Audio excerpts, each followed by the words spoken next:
Want your bass line to swirl and swoosh and jump out at you in the mix? Well, that's the type of thing you can get if you add a flanger pedal to your bass rig.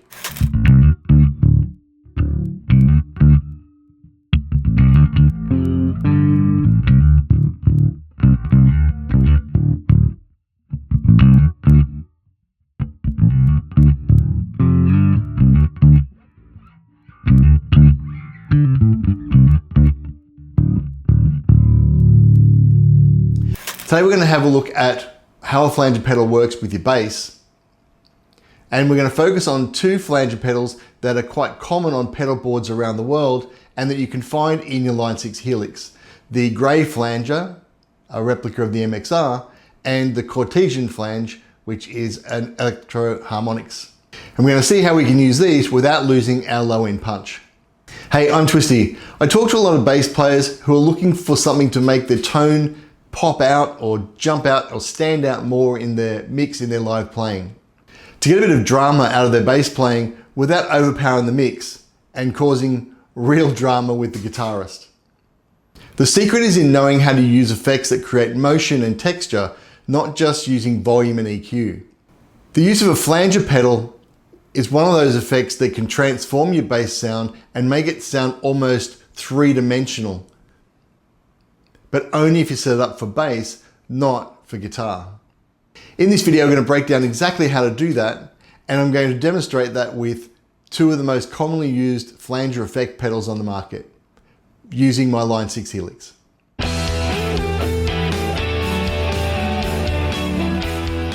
flanger can be one of the most dramatic effects used with your bass, but that's what makes it also one of the trickiest to use. Using a flanger is like having a strobe light that moves in sync with your music. But too much feedback or depth and your bottom end just fades into a swoosh. Too little and the effect just doesn't really land. Using the flanger in the right moment, the sweep you get out of it is like shifting gears in the middle of the song and brings the attention to the audience.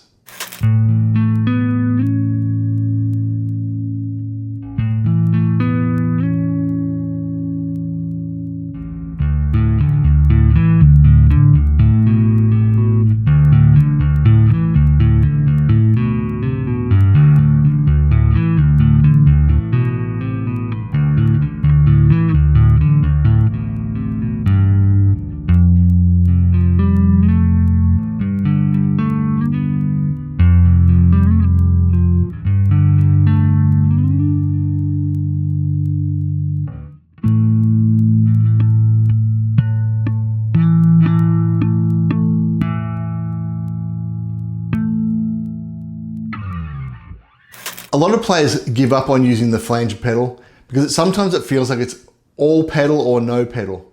All effect, no effect. But with the right settings, you can get that sweeping sound while keeping the bass full and defined in the mix. And to me, it sounds like I'm in front or I'm more depthy. Our challenge today is finding the sweet spot where the flanger gives you bassline movement and drama without losing the bottom end. Playing through a flanger is like riding a wave that's constantly curling and breaking under you. You can feel the motion under your fingers. It's dramatic, but you need to balance yourself so you don't get washed out.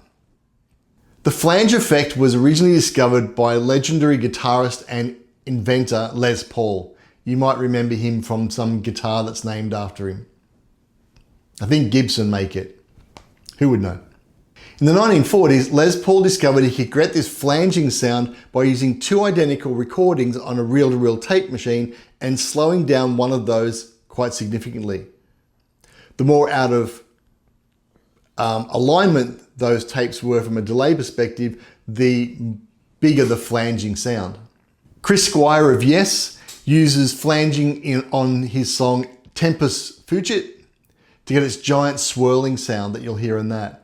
And if you're a Tool fan, Justin Chancellor uses flange effect on 46 and 2, where you can get a really good understanding of how that flange will change the song's dynamics. So what does the flanger pedal actually do? Well, it takes your bass signal, it makes a very short copy of that, around about 0.1 milliseconds of delay, and it mixes it back in with the original sound. So you have a dry signal, and then you have a slightly delayed by about a millisecond copy of that.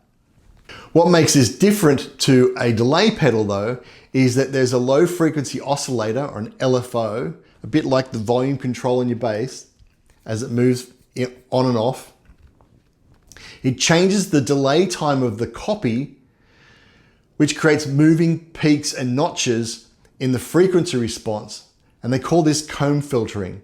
So as you're playing your note, the LFO is adjusting the delay, 0.1 millisecond, 0.2 millisecond, etc. And that is adjusting that alignment. If you add feedback to that, if you put that sound or the output of that slightly delayed affected signal back in and then repeat that process, you get that more dramatic jet swoosh effect that the flanger pedal is well known for. With your bass, the trick is controlling the depth and the feedback so that your lows still stay clean while the mids and highs swirl. So if you listen to a guitar using flange, because of the higher frequencies of the melody alignment that the guitar has, it's a lot more prominent effect. On the bass, the low end frequencies don't swoosh as hard unless you're playing right up at the top ends of the fretboard. So it's not as dramatic a jet engine noise, but it does give a lot of movement to your bass sound. If we have a look, I'm playing through my Yamaha Attitude III, but I'm only using the P pickup. So this is effectively the sound you would get on a hotted up P bass or a high output P bass.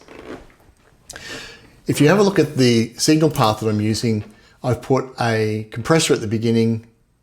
I've put a Ampeg SVT4 Pro, which is effectively a valve amp set almost neutral or flat, a little bit of the bottom taken out. Then I'm using either the grey flanger, which is the MXR117 flanger, or I'm going to use the Cartesian, which is the Electro-Harmonix Deluxe Electric Mixtress. And then I'm just running that through an 8x10. I've put a 57 dynamic on there to give it a bit of a brighter sound. And I'm cutting out, or tightening up the sound by cutting off about 45 Hertz and anything above 5 kilohertz. So fairly standard. If I have a look at the grey flanger, so the MXR117 is really well designed to use with rock and prog rock type sounds where you're looking for that driving tone with a little bit of depth to it. So it's good for things like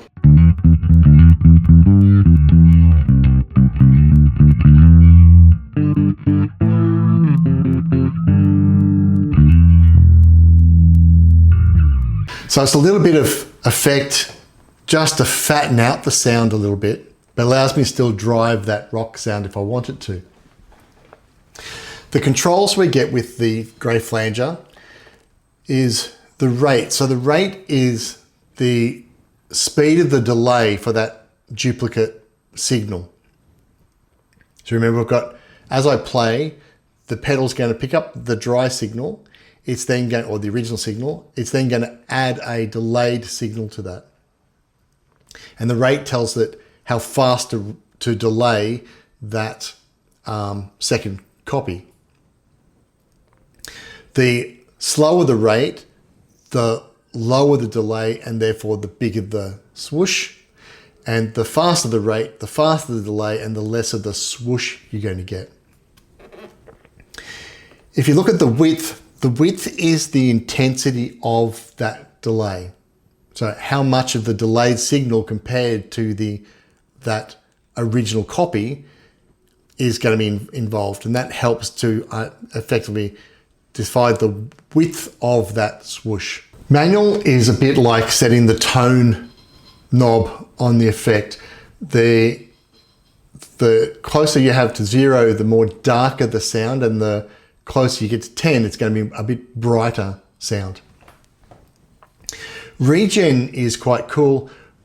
Regen is where you're passing that now affected signal back into itself to repeat that process. And that makes it a much more intense sound. The more of the regen you have, the more aggressive sound you get, compared to less regen means you're not putting as much of the affected signal back into the path to duplicate that function again.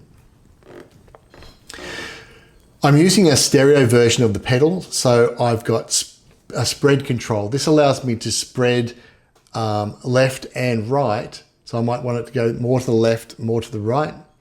So around the middle means it's whooshing left and right as well as just whooshing. If you've got a mono version of this, you won't have that spread control visible to you. And if you've got a physical pedal, you may only be running it in mono.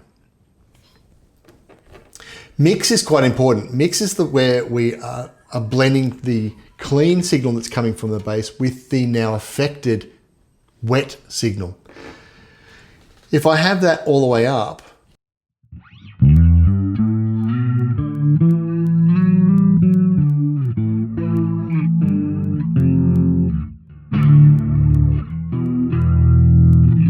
it's very wet, very affected.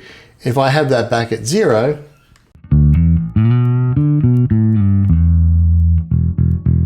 there's virtually none, or there's no effect on there as well. What we're looking for is to try and get a balance between having that bottom end still maintaining clarity, but giving some depth and motion with the effect. So somewhere around the 40% mark.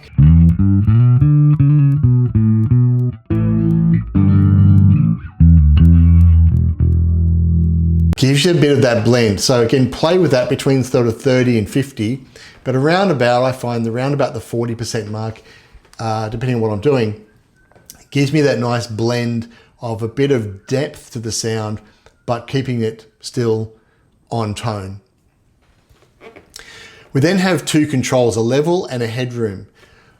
On the Line 6 Helix, the level control doesn't affect the tone, but it affects the output of the block. So I can adjust the volume level or the output of the block so that I can maintain consistent gain leveling across my entire signal path without having an effect on the tone that the block's doing by using that level control. If I want to increase the volume or the gain, I can do that and change the tone by using the headroom. So the headroom would be like using the input volume on the pedal, the physical pedal, or a bit like using the gain control on a compressor. It'll increase or decrease the volume, but it will also have an effect over the overall tone. So that's the two differences. So again, I keep it flat as much as I can, and I'll adjust it probably using the level rather than the headphone, because once I've got the tone set the way I want it, I just want to adjust the volume, not the gain, if you like. So again, the MXR 117 or the grey flanger in the Helix is for that sort of, can be used for anything, but it's really good for that rock song. If I want to play some more ambient style music, then the Cortesian flanger or the Electro-Harmonix is a lot more suited for that. Now it has very similar controls to that of the 117 because it's a flanger. Again, I've got a rate control, which again, this is sets the speed of the delay in that effect. And the range is very similar to what the width in the MXR was. This allows me to set the intensity of that duplicate copy. Do I want the delayed version to be a little bit louder than the clean version or not? Color is the same as the regen. This allows me to adjust the amount of feedback that's getting put back in. So how much of that affected tone or sound do I then put back in to repeat the process and amplify the effect of the flange. One of the unique pieces on this pedal is that I can also freeze the LFO. So remember, the LFO is adjusting the pitch and the delay, because as I speed something up, the pitch will go higher, If I delay it, the pitch will go lower. And so that LFO is adjusting the pitch and the delay of that effect. If I freeze the LFO, so here's without the LFO, with the LFO modulating.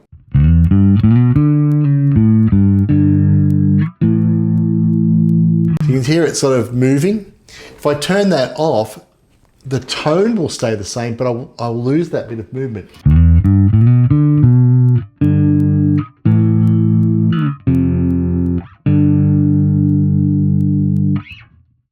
So to me, I always leave that off. I want it to move. I want it to push that sound. That's the reason I'm using the flange, is to get that movement and motion. Spread, again, because I'm using a stereo effect, I've got spread, which allows me to spread between the left and right. And the same as the other pedal, I've got the mix, level, and headroom, which do exactly the same thing. Mix blends my dry signal with the new affected signal, and level and headroom will adjust the volume. One of them, the headroom, will adjust the tone as it's adjusting the volume. So I find this is really good for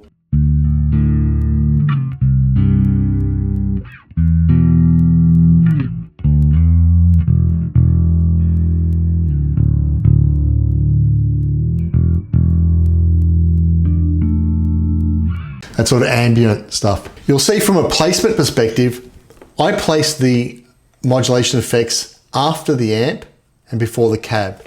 This simulates to me the effects return on your actual amp. It's coming after the tone control and before the output. So as I play this, I'm getting the amp is coloring the sound, and then I'm going to the flanger. If I put that in front of the amp, I'm going to affect the signal, and then it's going to color the signal.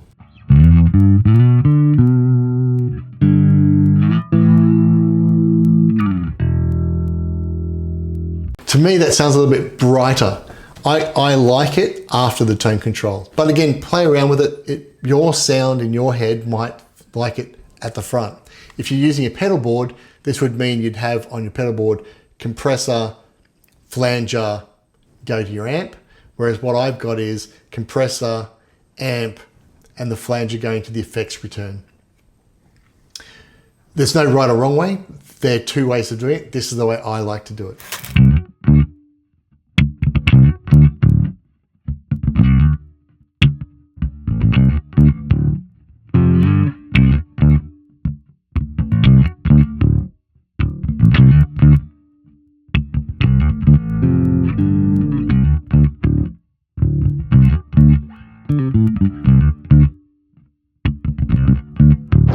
If you want even more control over that, what we can do is I'm just going to set this mix to 100%, and I'm going to drop it to its own path.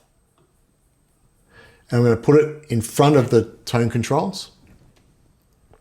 And I'm going to set that for a frequency crossover split at around about 200 Hertz. Now, because I've got this running on the lower level, I've got this reversed so that anything above 200 Hertz will come down this path, it'd be affected.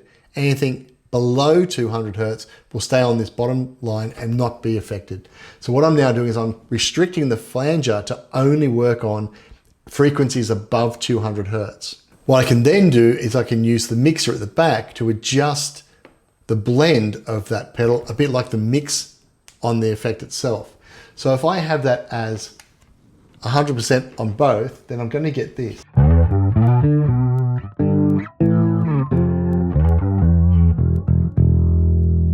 Very wet signal. The bottom end's still there, but I've got a very wet signal. If I drop the flanger back a little bit in volume, so I'm blending it in now, I'm getting...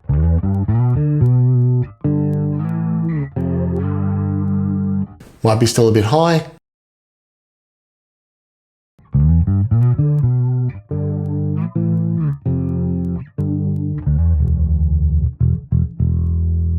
Now you can play around with that adjustment to get the way you want, but what you're doing now is you're getting much more flange effect because you're affecting the frequencies that it likes, that are more prone to that sound, the ones above 200 hertz. It's a bit more like a guitarist is doing.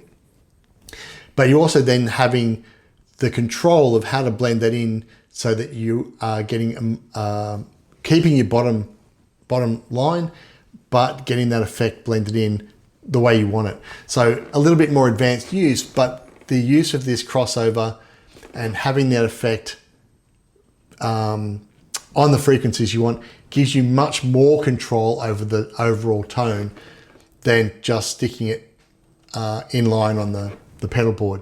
Now, if you're running a physical pedal board, you would need to get a crossover device of some sort to do the same type of thing. But most people using a pedal board don't go that extreme and they just run it straight through.